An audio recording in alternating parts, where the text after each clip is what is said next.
Hi was welcome to this channel.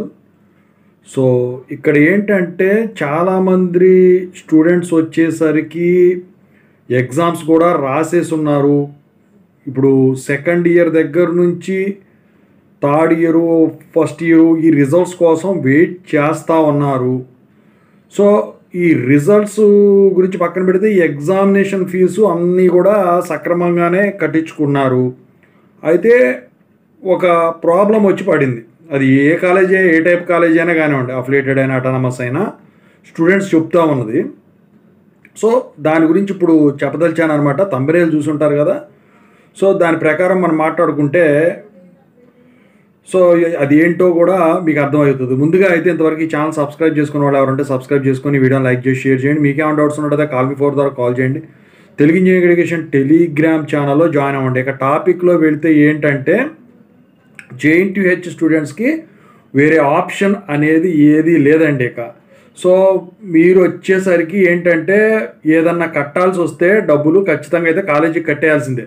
అంటే చాలామంది students పెడతా ఉన్నది ఏంటంటే ఫీజులు కట్టమని అడుగుతున్నారు, ఫీజులు తీసుకుంటున్నారండి, మరి రియంబర్స్మెంటు ఎప్పుడు వస్తుందని చెప్పేసి అడుగుతూ ఉన్నారు. ఇక్కడ మీరు ఒకటి గమనించాలి ఏంటంటే ఇప్పుడు తెలంగాణలో ఇప్పుడు వర్క్ జరుగుతూ ఉంది. ఖజానా ఏదైతే ఉందో మొత్తం ఖాళీ అయిపోయిందని చెప్పేసి వాళ్ళు ఇంకా రిసోర్సుల కోసం చూస్తూ ఉన్నారు, ఆదాయాల కోసం. అయితే ఇప్పుడు మీ బిల్లులు ఒకటే కాదండి, ఇంకా కొన్ని బిల్లులు కూడా బకాయిలు ఉన్నాయని చెప్పేసి కాంట్రాక్టర్ లాంటివి ఫర్ ఎగ్జాంపుల్ వేసుకున్న వాళ్ళకి ఇవ్వాల్సినవి లేక ఇబ్బందులు పడతా ఉన్న పరిస్థితుల్లో మరి ఫీజు రియంబర్స్మెంట్ ఇప్పుడు పడుతుందా అని చెప్పేసి అందరూ ఒక ఆలోచనలో ఉన్నారు.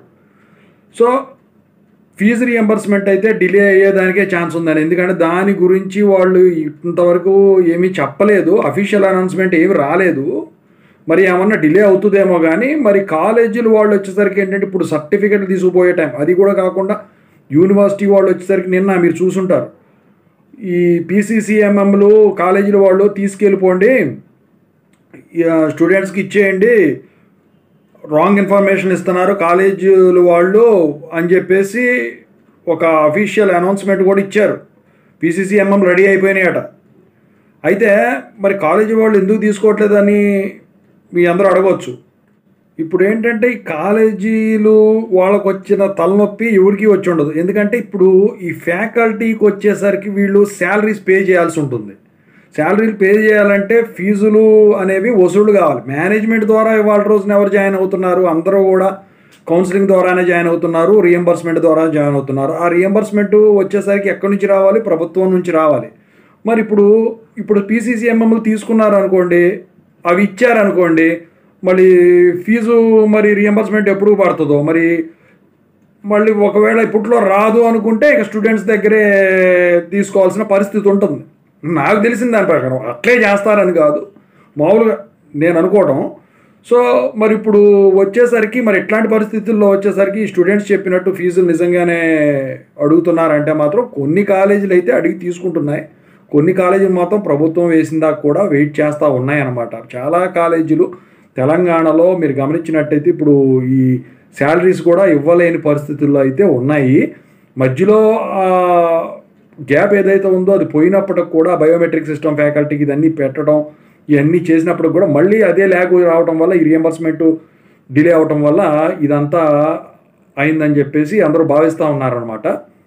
మరి చూడాలి మరి ఏమవుతుందో. మిమ్మల్ని కూడా ఫీజులు కట్టమని చెప్పేసి అడుగుతున్నారా కింద కామెంట్ సెక్షన్లో తెలియజేయండి. ఇక JNTU స్టూడెంట్స్కి ఒకవేళ నిజం కట్టమంటే they are not having any option. So this will be delayed much. ఎందుకంటే దాని గురించి అసలు ఎక్కడా కూడా వార్త అనేది కూడా లేదండి.